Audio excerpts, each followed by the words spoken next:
Salut à tous, ici Flood et bienvenue dans le Floodcast, la nouvelle chaîne YouTube de la Flood Corporation. Bonne année 2025, on arrive fort cette année où je transfère du coup toutes mes vidéos review, toutes mes vidéos vlogs, toutes mes vidéos micro-trottoirs sur cette chaîne-là et la chaîne Flood TV de base. Ça va être une chaîne avec que du contenu, un minimum travailler, mais j'ai toujours envie quand même de continuer à propager un petit peu mes petites critiques, à donner un peu mon avis qui vaut ce qu'il vaut sur les différents trucs que je regarde.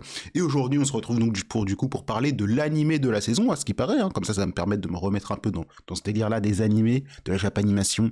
Aujourd'hui, on va donc parler de Sakamoto Days en très rapide. J'espère que la vidéo fera moins de 10 minutes.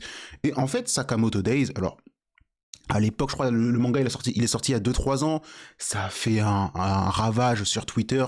Tout le monde en parlait en mode, oh, c'est le manga à lire, c'est le manga à lire, c'est le manga à lire. J'avais pas le temps. Je me suis dit, je vais attendre un animé pour le regarder. Et je savais pas du tout à quoi m'attendre. Je savais que ça parlait un peu de tueur à gages, tout ça, mais quand je voyais un peu le look du personnage principal, j'étais là en mode, ah, est-ce que c'est vraiment intéressant ce truc-là? Et au final, l'épisode 1, on va rentrer dans les détails, mais j'ai été très agréablement surpris. Hein, on va pas se mentir, j'ai été très agréablement surpris. Alors, l'histoire c'est quoi, hein, parce que on va rappeler un petit peu ce que c'est que l'histoire. C'est donc l'histoire d'un tueur à gages légendaire, incroyable, qui arrive à fumer des mecs. La première scène d'action est stylée. Honnêtement, j'ai vu ça, je fais, ah ok, c'est lui Sakamoto. Il blague pas, c'est vraiment une bonne scène d'intro, c'est vraiment une bonne scène d'introduction pour introduire un personnage. J'ai trouvé ça stylé. Alors je sais plus qui a fait l'animation, je verrai ça, on verra à partir de l'épisode 2. Là pour l'instant j'ai pas le temps, faut que je parte juste après. Mais franchement c'était propre.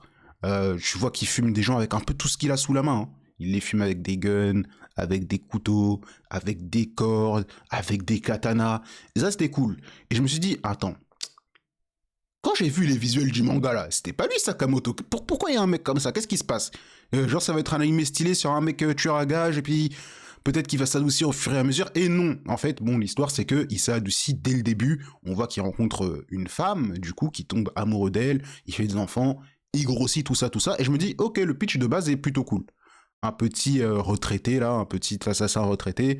Il va sûrement avoir son passé qui va revenir. Et il va devoir lutter avec ça. Donc je me suis dit pourquoi pas, franchement, ça peut donner que du lourd. Et au final, ben ouais, hein, c'est vraiment ce qui s'est passé. T'as le mec, la Chine, qui était son espèce d'apprenti, espèce d'associé avec qui il bossait, qui revient plus tard. On découvre que Sakamoto, c'est vraiment devenu le papa rangé, hein, comme dirait Frank Ropers. Le papa rangé, le mec il est là, il aide tout le monde, le Superman un petit peu. Et en vrai, tu vois qu'il a rien perdu. Ça, certes, il a pris du poids, mais il reste quand même suffisamment balèze pour faire de sacrés dingueries. Et un truc, du coup, qui m'a un peu interloqué avec ce Shin, c'est qu'il a des super pouvoirs. Alors, je pensais pas que dans Sakamoto Days, il y avait ça, donc de la télépathie. Donc, j'attends de voir ça va être quoi les autres pouvoirs et comment Sakamoto va pouvoir tabasser les mecs avec les autres pouvoirs. Et du coup, est-ce que Sakamoto a un pouvoir? Parce que si Shin, il a un pouvoir, c'est que la plupart des assassins en ont un, tu vois. Et je me demande vraiment... comment ça se fait? Est-ce qu'il y a une explication? Alors me spoilez pas, mais je me demande vraiment s'il y a une explication au fait qu'il y ait des pouvoirs, parce que ça sort un peu de nulle part, ce truc-là.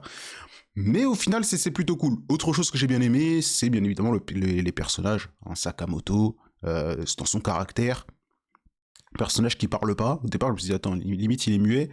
Mais j'ai bien aimé le petit jeu où quand il veut parler, genre le mec il va directement à l'essentiel. S'il a pas besoin de parler, il parle pas. Il veut te montrer un truc, tac, il te montre une affiche et écrit ce que tu veux, etc. T'as aussi tout ce qui est la vie des tueurs à gages, voire un peu une vie de privation qu'ils ont. Hein. Comme il disait l'autre, Sakamoto avant il mangeait que des rations de combat. C'est un mec qui parle pas. C'est un mec qui faisait que tuer.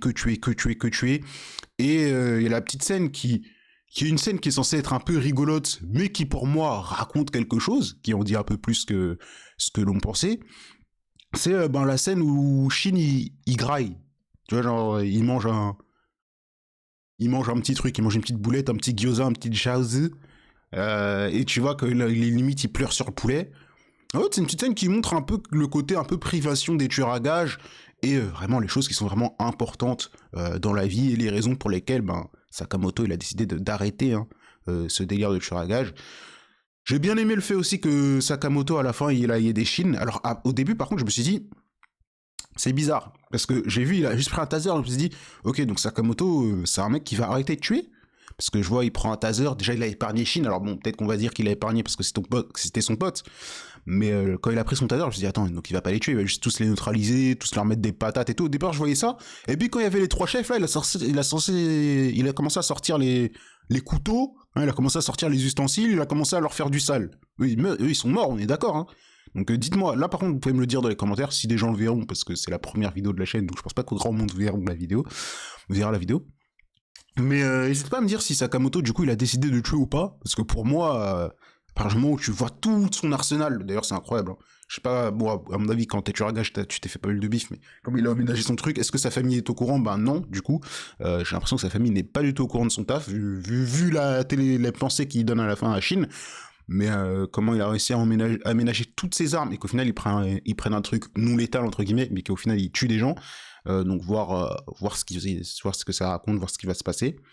Et ouais, hein, donc vraiment, bon, première vidéo de la chaîne, mini critique, je voulais faire ça en moins de 10 minutes, il y aura même pas de cut les gars, donc n'hésitez pas à me dire si ce nouveau format vous plaît, vous inquiétez pas, il y aura des vidéos un peu plus longues, il y aura surtout des interviews, des rediffs de live, où on parle de pop culture, là, aujourd'hui j'ai pas le temps, donc on est vraiment en train de juste faire un enregistrement, et moi il me reste plus qu'à vous dire que Sakamoto, franchement, bon premier épisode.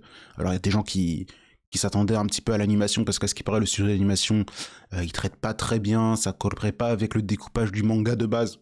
Personnellement moi comme j'ai pas lu le manga, il y a rien qui m'a dérangé dans cet épisode. J'attends la suite avec impatience tous les samedis sur Netflix et donc du coup tous les samedis ou tous les dimanches, ça dépend à l'heure à laquelle ça sort, vous aurez votre petite review de Sakamoto, suivie de la petite review de Dragon Ball Daima. Alors aujourd'hui, on va pas en faire une, hein, parce que le dernier épisode, l'épisode 13 de Dragon Ball Daima, il était pas ouf. Enfin, c'est pas qu'il était pas ouf, mais ça faisait limite filler, on n'apprend pas grand chose. C'est le truc des géants, bon, je ne voudrais pas faire une vidéo là-dessus. Et puis suivi également, bah non, Créature Commando, c'est fini. Donc je vais peut-être faire une petite vidéo là-dessus. Et nous, on se dit à la prochaine pour de prochaines vidéos. Allez, salut, à plus dans le bus. Peace.